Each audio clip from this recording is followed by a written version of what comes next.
Mr. Lewison.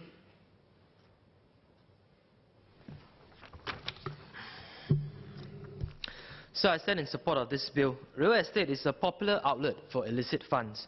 Money launderers and terrorism financiers often invest in real estate for the same reason other people do. The prices are stable, the value generally appreciates over time, and you can live in it or rent it out. This bill sends a clear message to Singapore's housing developers. You must not be involved with these criminals. They cannot be your customers, your shareholders, or your officers. You must take concrete steps to guard against their involvement, and you must report any suspicion you have. So I stand in support of this, and I will raise 3 points of clarification. My first point is about implementation. In an interview conducted by the Business Times this February, a housing developer commented that conducting customer due diligence might be, I quote, quite tricky.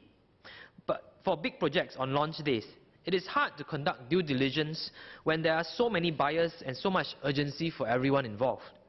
The developer said, quote, the process in a show flat does not quite work that way, unquote.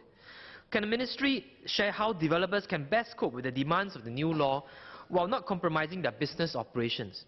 Will the ministry provide guidelines on how housing developers can adapt to this new law? My second point is about specificity. It seems to me that this bill leaves quite a big room for housing developers to make their own judgment calls. The word appropriate appears 12 times in what is a fairly short bill. Appropriate steps, appropriate mechanisms, appropriate arrangement, appropriate measures. The word adequate appears 7 times. Adequate safeguards, adequate programs, and adequate procedures. Sometimes these broad guidelines are translated into specific measures.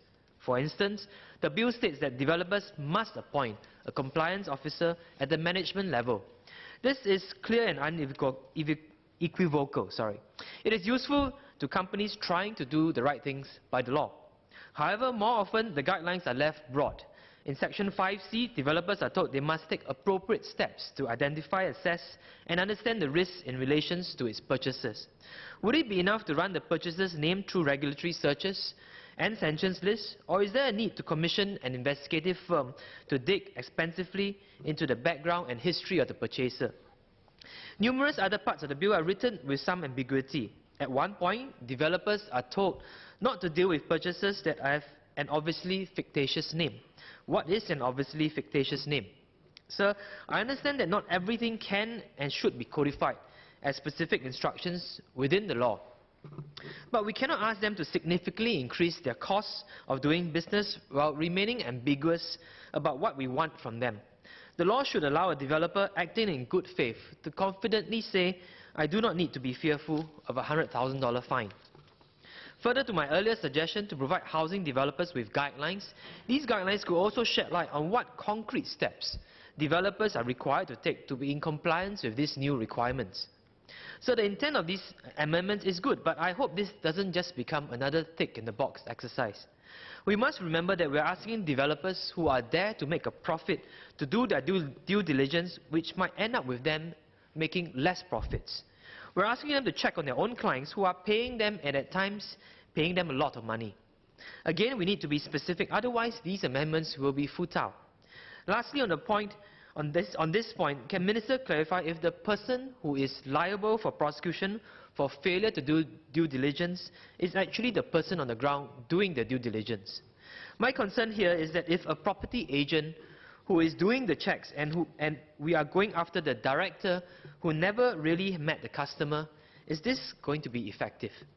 The person who is doing the check knows that he or she is not going to be prosecuted, and the director who might receive hundreds of these reports from hundreds of property agents will never be able to properly do the due diligence. My third point is about doing other things we can do. The government can do more to combat the flow of illicit funds. The Unexplained Wealth Order is one idea that has gained traction in recent years. What is the government's stand on the Unexplained Wealth Order, and will the government consider implementing it in the law? The idea is as follows. The authorities can apply to the courts to issue an Unexplained Wealth Order. The order would compel an individual suspected of criminal activity to explain how they obtained their assets. The order would allow the authorities to freeze and recover assets if the individual cannot explain. 1, why they own the assets worth more than income, and 2, how they have acquired the assets legally. Several parts of Australia have implemented and actively used this law against those suspected of criminal activity.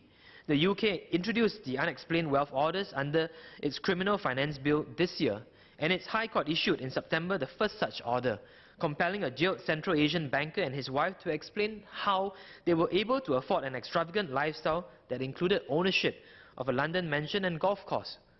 Earlier this month, Malaysia announced that they were also looking into its implementation. Transparency International has identified £4.4 billion worth of London properties that it said were paid for by illicit funds, and argued that an unexplained wealth order is a crucial tool for governments to use to combat such dirty money. This bill we're reading today tackles the supply side of this problem by regulating our housing developers. An unexplained wealth order would complement this law by tackling the demand side of this problem. Would the ministry consider adopting unexplained wealth legislation to bolster our AML CFT regime? So in conclusion, Singapore must show the world that it acts against dirty money. This bill goes some way towards achieving that, but let us clarify what it means for local businesses and see how much more we can do. So notwithstanding my clarifications, I stand in support of the bill.